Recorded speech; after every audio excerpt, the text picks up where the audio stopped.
Doctor Jinto John. Doctor Jinto, ഈ ആരോഗ്യമന്ത്രിയും വകുപ്പും ജില്ലാ ഭരണ സംവിധാനവും തമ്മിൽ ഏകോപനമില്ല. നിപ്പ ബാധിത മേഖലയിൽ ആരോഗ്യമന്ത്രി ക്യാമ്പ് ചെയ്തിട്ടില്ല. നിപ്പ കൺട്രോൾ റൂം ജനപ്രതിനിധികൾ അവിടെ നിന്നും അകറ്റി നിർത്തുന്നു. പിന്നെ ഡയറക്ടർ ഓഫ് ഹെൽത്ത് സർവീസ് DHSനെ മാറ്റിയ നടപടി ശരിയായില്ല. കാര്യങ്ങളൊക്കെ ഉദ്യോഗസ്ഥരുടെ തലയിൽ കെട്ടിവെക്കാൻ ശ്രമിക്കുന്നു. പിന്നെ ഭരിക്കുന്നവർക്കെതിരെ ശാപവാക്ക് എറിഞ്ഞ് കയ്യടി വാങ്ങാൻ ശ്രമിച്ച അന്ന് പ്രതിപക്ഷത്തുണ്ടായിരുന്ന ഇന്നത്തെ ആരോഗ്യമന്ത്രി അദ്ദേഹത്തിന് വിവേകം, ഈ ഒരു മാസത്തിനകം അദ്ദേഹത്തിന് വിവേകം ഉണ്ടായി കാണും എന്നാണ് കരുതുന്നത്. ഇതൊക്കെ ഇന്ന് പ്രതിപക്ഷ നേതാവ് പിണറായി വിജയൻ പറഞ്ഞ വാക്കുകളാണ്. അതേസമയം തന്നെ അദ്ദേഹം പറയുന്നു, നിപ്പയാകട്ടെ അല്ലെങ്കിൽ കേരളത്തിൽ പടർന്നു പിടിക്കുന്ന സാംക്രമിക രോഗങ്ങളുടെ പ്രതിരോധ പ്രവർത്തനങ്ങളുടെ കാര്യത്തിലാകട്ടെ ഞങ്ങൾ അതിനൊന്നും രാഷ്ട്രീയവൽക്കരിക്കാനില്ല എന്നാണ്. രാഷ്ട്രീയ സ്വഭാവമില്ലാത്ത സ്വോദ്ദേശത്തോടു കൂടിയുള്ള പ്രതിപക്ഷത്തിന്റെ വിമർശനങ്ങളായി ഈ പറഞ്ഞ കാര്യങ്ങളെ സ്വീകരിക്കാൻ താങ്കൾ തയ്യാറാണോ? ശ്രീ ഗോപികൃഷ്ണൻ, ഇപ്പോൾ ഈ ചർച്ചയിൽ ബഹുമാനപ്പെട്ട MLA ശ്രീ മുഹമ്മദ് റിയാസ് പറഞ്ഞ വാദങ്ങളുടെ പോസിറ്റീവായിട്ടുള്ള വശങ്ങളെ മുഴുവൻ സ്വീകരിക്കുകയാണ്. വളരെ പോസിറ്റീവായിട്ടാണ് അദ്ദേഹം നിർദ്ദേശങ്ങൾ വെച്ചത്. സ്വാഗതാർഹമായിട്ടുള്ള നിർദ്ദേശങ്ങളും അഭിപ്രായങ്ങളുമാണ്. അതിനെ അതേ അർത്ഥത്തിൽ സ്വീകരിക്കുകയാണ്.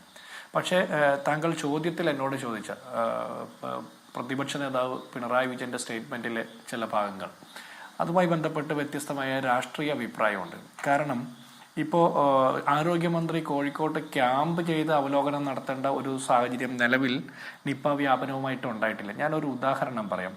കോഴിക്കോട് കരിപ്പൂർ വിമാനത്താവളത്തിൽ നിന്ന് വിദേശത്തേക്ക് സാധനങ്ങൾ കയറ്റി അയക്കുന്ന ഒരു പരിചയക്കാരൻ, അദ്ദേഹത്തിൻ്റെ 4 കൺസൈൻമെൻറ്റുകളാണ് നിപ്പ വ്യാപനം കേരളത്തിൽ അതിരൂക്ഷമാണ് എന്നുള്ള വ്യാജ വാർത്തയെ തുടർന്ന് തിരിച്ചയക്കപ്പെടുന്നത്. ലക്ഷക്കണക്കിന് രൂപയാണ് നഷ്ടം. അങ്ങനെ ഒരുപാട് ആളുകൾക്ക് നഷ്ടം വരുന്നുണ്ട്. അപ്പോൾ എക്സ്പോർട്ട് മേഖലയിൽ പ്രവർത്തിക്കുന്ന ആളുകൾക്ക് നഷ്ടം വരുന്നു. അപ്പോൾ നമ്മൾ യഥാർത്ഥമായിട്ടുള്ള കാര്യങ്ങളാണ് നാട്ടുകാരുടെ ഇടയിൽ വാർത്തയായിട്ടും അഭിപ്രായങ്ങളുമായിട്ടും പ്രചരിപ്പിക്കപ്പെടുന്നത്. പ്രത്യേകിച്ച് സാംക്രമിക രോഗങ്ങളുമായി ബന്ധപ്പെട്ട വിഷയത്തിൽ. നിപ്പയുമായി ബന്ധപ്പെട്ട് ഇപ്പോൾ നമ്മുടെ മുമ്പിൽ അവൈലബിൾ ആയിട്ടുള്ള കേസുകളുടെ എണ്ണം നോക്കിയാൽ അതങ്ങനെ ഒരു വലിയ വ്യാപനത്തിലേക്ക് പോകുന്ന സാഹചര്യമോ ആരോഗ്യമന്ത്രി നേരിട്ട് ക്യാമ്പ് ചെയ്യണം എന്നുള്ള അഭിപ്രായത്തിന് വെയിറ്റേജ് കിട്ടുന്ന രീതിയിലുള്ള ഒരു സാഹചര്യം ഉള്ളതായിട്ട് ഞാൻ മനസ്സിലാക്കുന്നില്ല. തെറ്റുണ്ടെങ്കിൽ താങ്കൾ തിരുത്താം. മാത്രമല്ല, ഇതിൽ ജനങ്ങളുടെ ഇടയിൽ വലിയ രീതിയിൽ ഭയം ജനിപ്പിച്ചിട്ട് അതിൻ്റെ പുറകിൽ PR വാർത്തകൾ സൃഷ്ടിച്ച് അങ്ങനെ ഒരു വലിയ രക്ഷകന്റെ റോളിൽ അവതരിക്കേണ്ട ആളാണ് കേരളത്തിലെ ആരോഗ്യ വകുപ്പ് മന്ത്രി K മുരളീധരൻ എന്നും ഞങ്ങൾ വിചാരിക്കുന്നില്ല. അതുകൊണ്ട് തന്നെ അദ്ദേഹം വളരെ യാഥാർത്ഥ്യബോധത്തോടെ അദ്ദേഹം അഭിപ്രായം പറയുന്നു. പിന്നെ താങ്കൾ സൂചിപ്പിച്ച മറ്റൊരു കാര്യം, ആരോഗ്യ വകുപ്പിലെ ഉദ്യോഗസ്ഥരും ആരോഗ്യമന്ത്രിയും തമ്മിൽ കൺഫ്യൂഷൻസ് ഉണ്ടായിട്ടുണ്ട്. അദ്ദേഹത്തിന് റിപ്പോർട്ടുകൾ കിട്ടുന്ന കാര്യത്തിൽ കൺഫ്യൂഷൻസ് ഉണ്ടായിട്ടുണ്ട്. അത് അദ്ദേഹം തന്നെ അഡ്മിറ്റ് ചെയ്തിട്ടുണ്ട്. അത് മറച്ചു വെച്ചിട്ട് കള്ളം പറയുകയോ അല്ലെങ്കിൽ വേറെ രീതിയിൽ പ്രചരിപ്പിക്കുകയോ അല്ല ചെയ്ത്. അദ്ദേഹം ആ കാര്യം കൃത്യമായിട്ട് പറഞ്ഞിട്ടുണ്ട്. പിന്നെ സർക്കാരിൻ്റെ ആരോഗ്യവകുപ്പിൻ്റെ അഭിപ്രായങ്ങൾ, ആരോഗ്യവകുപ്പിൻ്റെ നിലപാടുകൾ എന്താണെന്ന് മനസ്സിലാക്കാതെ അല്ലെങ്കിൽ സർക്കാർ നിലപാട് എന്താണെന്ന് മനസ്സിലാക്കാതെ സ്വന്തം നിലയിൽ തീരുമാനമെടുക്കാനായിട്ട് ഉദ്യോഗസ്ഥരെ അങ്ങനെ കെട്ടഴിച്ചു വിടേണ്ട സാഹചര്യവുമില്ല. അവിടെ കൃത്യമായ ഇടപെടലുകൾ ഉണ്ടായിട്ടുണ്ട്. അങ്ങനെ ഉണ്ടാകണമെന്നാണ് ഞാൻ വിചാരിക്കുന്നത്. ഏതൊരു വിഷയത്തിലും, ഇത്തരം സാംക്രമിക രോഗങ്ങളുടെ കാര്യമായിക്കോട്ടെ, ഏത് സാഹചര്യത്തിലും അത് ഭരിക്കുന്ന പാർട്ടിയുടെ നേതാക്കന്മാർക്കോ ഭരണകർത്താക്കൾക്കോ മന്ത്രിമാർക്കോ അവരുടെ PR വാർത്തകൾ സൃഷ്ടിച്ച് അവരുടെ ബിംബവൽക്കരണത്തിനുള്ള ഒരു സാഹചര്യമാക്കി വളർത്താൻ പാടില്ല എന്നുള്ളതാണ് രാഷ്ട്രീയമായിട്ടുള്ള അഭിപ്രായം. അതിനപ്പുറത്ത് ഈ പ്രശ്നങ്ങൾ അഡ്രസ്സ് ചെയ്യുക, ആ വിഷയത്തിൽ രോഗികൾക്ക് ആശ്വാസം കിട്ടുക, രോഗം വ്യാപിക്കാതിരിക്കുക, മരണസംഖ്യ കുറയുക, അതിനായിട്ടുള്ള സിസ്റ്റം ഫെയിലിയർ എന്നാണ് നമ്മൾ പണ്ട് പറഞ്ഞു കേട്ടിട്ടുള്ളത്. സിസ്റ്റം ഫെയിലിയർ ഉണ്ടാകാതെ കാര്യങ്ങൾ മുന്നോട്ട് പോവുക, അതാണ് കൂടുതൽ അഭികാമ്യമെന്നാണ് ഞങ്ങൾ വിചാരിക്കുന്നത്. അല്ല ഡോക്ടർ ജിൻഡോ, ഞാൻ ഒരു കാര്യം ചോദിക്കട്ടെ. ഇപ്പോൾ താങ്കൾ പറഞ്ഞു നേരത്തെ ശ്രീ മുഹമ്മദ് റിയാസ് പറഞ്ഞ നല്ല കാര്യങ്ങളെ താങ്കൾ സ്വീകരിക്കാൻ തയ്യാറാണ് എന്നാണ്. അതിലേതൊക്കെ ഭാഗങ്ങൾ ഉൾപ്പെടും എന്ന് എനിക്ക് മനസ്സിലായിട്ടില്ല. വേണമെങ്കിൽ താങ്കൾക്കത് വിശദീകരിക്കാം. അതല്ലെങ്കിൽ അതിനോട് ചേർന്നുള്ള എൻ്റെ ചോദ്യം, ഇപ്പോൾ അവരുടെ വിമർശനം എന്ന് പറഞ്ഞാൽ ആരോഗ്യമന്ത്രിയും വകുപ്പും ജില്ലാ ഭരണ സംവിധാനവും തമ്മിൽ ഏകോപനമില്ല. ഉദാഹരണങ്ങളുണ്ട്. ഇപ്പോൾ താങ്കൾ നേരത്തെ പറഞ്ഞതുപോലെ തന്നെ നിപ്പ, ഈ നാഷണൽ ഇൻസ്റ്റിറ്റ്യൂട്ട് ഓഫ് വൈറോളജി പൂനെയിൽ നിന്ന് സ്ഥിരീകരിച്ച റിപ്പോർട്ട് മന്ത്രി അറിയുന്നില്ല, മന്ത്രി വന്നിട്ടില്ല എന്ന് പറയുന്നു. തൊട്ടു പിന്നാലെ ജില്ലാ കളക്ടർ അത് സ്ഥിരീകരിച്ചതായി പറയുന്നു. ഇന്ന് പാലക്കാട്ടെ കോളറ ബാധിച്ച കാര്യം, 2 പേർക്ക് കോളറ ബാധിച്ചതായി സ്ഥിരീകരിച്ചിട്ടുണ്ട് പാലക്കാട് എന്ന് പറയുന്നു. തൊട്ടു പിന്നാലെ അവിടുത്തെ DMO TV റേഷ് പറയുന്നു അങ്ങനെ ഇല്ല, മന്ത്രി പറഞ്ഞത് തെറ്റാണ് എന്ന് പറയുന്നു. ഇത് ഏകോപനമില്ലായ്മയുടെ ലക്ഷണമല്ലേ?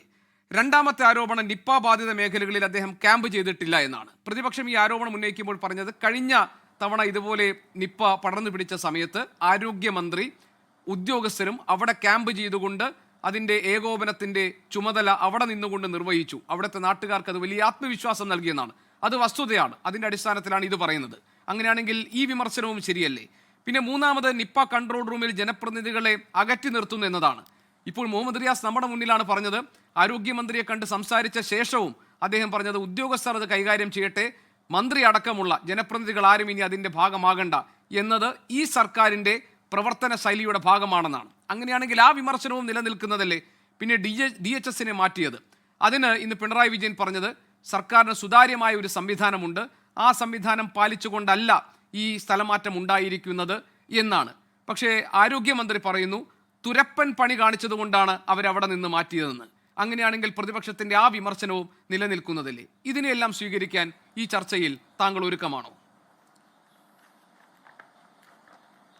അല്ല, താങ്കൾ ഈ പറഞ്ഞ 4 കാര്യങ്ങൾ പറഞ്ഞു. 4 കാര്യത്തിൻ്റെയും ഞാൻ ആ അർത്ഥത്തിലല്ല കാണുന്നത്. മുഹമ്മദ് റിയാസ് പറഞ്ഞ കാര്യങ്ങളിൽ പോസിറ്റീവായിട്ടുള്ള കാര്യങ്ങൾ എന്ന് പറഞ്ഞാൽ അദ്ദേഹം പറഞ്ഞൊരു കാര്യമുണ്ട്. ഈ സാഹചര്യത്തിൽ അതിൽ രാഷ്ട്രീയം പറഞ്ഞ് അതിൻ്റെ രാഷ്ട്രീയ ലാക്ക് നോക്കാനല്ലാതെ ഈ വിഷയം പരിഹരിക്കപ്പെടുക, രോഗം വ്യാപിക്കാതിരിക്കുക, അതിനുള്ള എല്ലാ പിന്തുണയും പ്രതിപക്ഷം ഓഫർ ചെയ്യുന്നു എന്ന് പറഞ്ഞാൽ അത് സ്വാഭാവികമായിട്ടും ഭരണപക്ഷത്തിരിക്കുന്ന ഞങ്ങളെപ്പോലുള്ള ആളുകൾക്ക് സ്വാഗതാർഹമായ ഒരു നിർദ്ദേശമാണ്.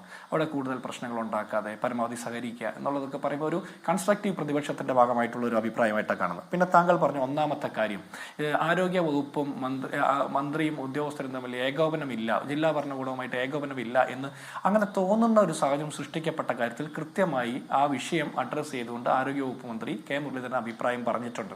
മാത്രമല്ല അക്കാര്യത്തിൽ ഉത്തരവാദിത്തപ്പെട്ട ആളുകൾക്കെതിരെ കൃത്യമായ നടപടി സ്വീകരിക്കും, അതുമായി മുന്നോട്ട് പോകുന്നു. അതിന്റെ ഭാഗമായിട്ടാണ് സുതാര്യമായിട്ടുള്ളൊരു സാഹചര്യം കേരളത്തിലുണ്ടെന്നൊക്കെ പ്രതിപക്ഷ നേതാവ് പറയുന്നത്. പക്ഷേ ഒരു 2.5 മാസം മുമ്പ് വരെ കേരളത്തിലെ സിസ്റ്റം ഫെയിലിയർ ആണ് സകലത്തിന് ഉത്തരവാദി എന്ന് പറഞ്ഞ ഒരു സർക്കാരിന്റെ മുഖ്യമന്ത്രിയായിരുന്നു ഇപ്പോഴത്തെ പ്രതിപക്ഷ നേതാവ്. അന്ന് പരാജയമുണ്ടാകുമ്പോൾ സിസ്റ്റത്തിന്റെ ഫെയിലിയറും നേട്ടങ്ങൾ ഉണ്ടാകുമ്പോൾ അത് മന്ത്രിയുടെയും മന്ത്രിസഭയുടെ നേട്ടമായിട്ടാണ് അന്ന് പറഞ്ഞുകൊണ്ടിരുന്നത്.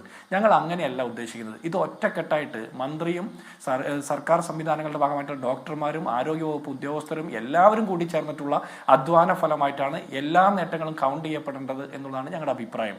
പിന്നെ അടുത്ത താങ്കൾ പറഞ്ഞത് മിനിസ്റ്റർ അവിടെ ക്യാമ്പ് ചെയ്ത് അക്കാര്യത്തിൽ ഇടപെടൽ നടത്തിയില്ല. അത് ഞാൻ തുടക്കത്തേ പറഞ്ഞു. അങ്ങനെ ക്യാമ്പ് ചെയ്ത് ഇടപെടേണ്ട അത്ര വലിയ ഒരു വ്യാപനം റിപ്പോർട്ട് ചെയ്യപ്പെടുകയോ അത്ര ഗൗരവമായിട്ടുള്ളൊരു സാഹചര്യം സൃഷ്ടിക്കപ്പെടുകയോ ചെയ്തിട്ടില്ല എന്നാണ് ഞാൻ മനസ്സിലാക്കുന്നത്.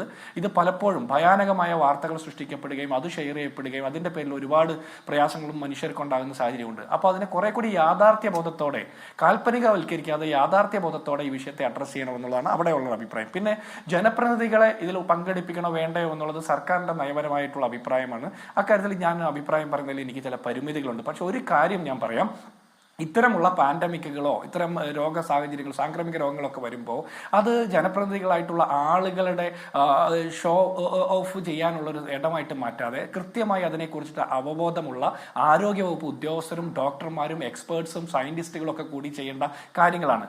അവിടെ ഇപ്പോൾ കെ മുരളീധരൻ നേരിട്ട് പോയി മീറ്റിംഗ് അറ്റൻഡ് ചെയ്യാം, അഭിപ്രായം കേൾക്കാം, അഭിപ്രായം കൊടുക്കാം എന്നുള്ളതിനപ്പുറം എക്സ്പെർട്ട് ഒപ്പീനിയൻ കൊടുക്കാൻ പറ്റുന്ന ഒരു ആരോഗ്യ വിദഗ്ധനല്ല അദ്ദേഹമല്ല കേരളത്തിലെ ആരോഗ്യവകുപ്പ് ഭരിച്ചിട്ടുള്ള ഒരു മന്ത്രിമാരും അങ്ങനെയല്ല. അപ്പോൾ PR വാർത്തകൾ സൃഷ്ടിക്കുക, മാധ്യമങ്ങളുടെ മുമ്പിൽ മന്ത്രിമാർ ക്യാമ്പ് ചെയ്യുന്നു എന്നൊക്കെ പറഞ്ഞ ആളുകളുടെ മുമ്പിൽ ഒരു ഭയാനക സിറ്റുവേഷൻ സൃഷ്ടിക്കുക എന്നുള്ളതിനപ്പുറത്ത് അതുകൊണ്ട് വലിയ കാര്യമില്ല. അപ്പോൾ മന്ത്രി എവിടെ ഇരുന്നാലും അതിനേക്കാൾ കൃത്യമായ ഉത്തരവാദിത്ത ബോധത്തോടെ ആ ഉത്തരവാദിത്തങ്ങൾ ഏറ്റെടുത്തുകൊണ്ട് ഇതിനെ ഏകോപിപ്പിക്കാൻ കഴിവുണ്ടാകുക എന്നുള്ളതാണ് മന്ത്രിക്ക്. അല്ലെങ്കിൽ കേരളത്തിൽ ഒരേ സമയം പല ആശുപത്രികളിലും പല ജില്ലയിലും ഒരേപോലെ അസുഖങ്ങൾ വ്യാപിക്കാൻ സാഹചര്യം വന്നാൽ എല്ലാ ജില്ലയിലും പോയി മന്ത്രിമാർക്ക് ക്യാമ്പ് ചെയ്യാൻ പറ്റില്ലല്ലോ. ഒരു ആരോഗ്യമന്ത്രിയല്ലേ നമുക്കുള്ളൂ.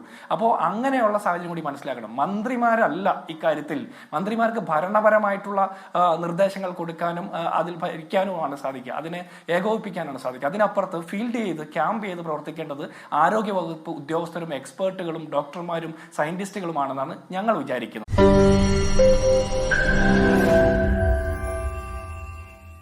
ലോകത്തെവിടെയായാലും ഏത് സമയത്തും 24 വാർത്തകളും ഓഗ്മെന്റഡ് റിയാലിറ്റി പാക്കേജുകളും എക്സ്പ്ലെയിനറുകളും വിശദമായി കാണാൻ ഞങ്ങളുടെ യൂട്യൂബ് ചാനൽ നിങ്ങൾക്ക് സബ്സ്ക്രൈബ് ചെയ്യാം.